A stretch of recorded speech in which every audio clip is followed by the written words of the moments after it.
Hi, my name is Andrea Morrison. Welcome to a special edition of Plugged In. We're going to dig into a very sensitive and difficult topic today as we discuss the opioid crisis in Windsor, Essex County.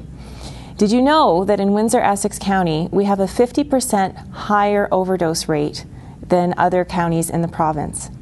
We also account for the 7th highest number of opioid users in the province, and that fentanyl-related deaths between 2008 and 2013 have doubled.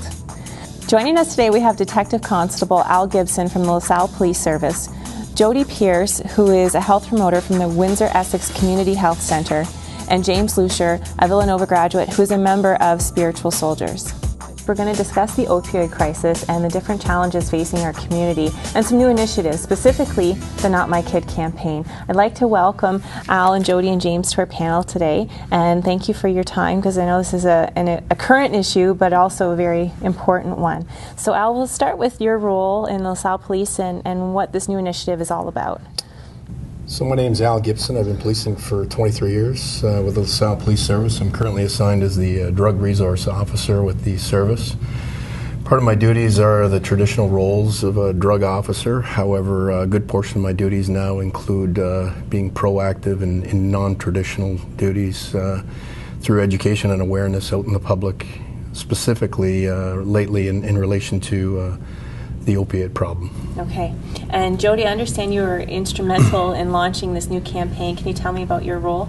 Yeah, I'm a health promoter at the Windsor Essex Community Health Centre, so I've been around for about 27 years and always just kind of keeping abreast of what's happening, you know, locally, teens primarily, because I started at Teen Health Centre and then we expanded. So it kind of started more as a conversation at a forum that we were at, just a health fair with a bunch of different community agencies, and it kind of just came to me through discussions through some people in LaSalle, like, hey, have you heard this? Do you know what's going on?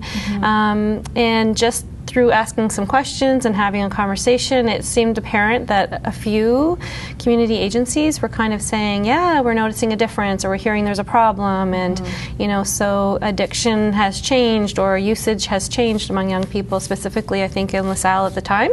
And so we kind of just came together with those conversations and had a small meeting that quickly grew into several community agencies collaborating for trying to make a difference. Okay, yeah. That's awesome. Yeah. And James, you're bravely sharing your story with us today, and we have a video that we'll show later that kind of goes a little more in depth, but you've come forward to kind of speak to it as a human face of this problem, right? Yeah. Well, my name is James, and I'm a recovered drug addict. I mean, I've been through years and several years of opiate addiction, lived through the horrors of it, and now I've been clean a year, and I'm able to share my experience. Okay. I mean, if I could help one person, it's all worth it, right? Yeah. We appreciate you being here today. Yeah. No, thank you.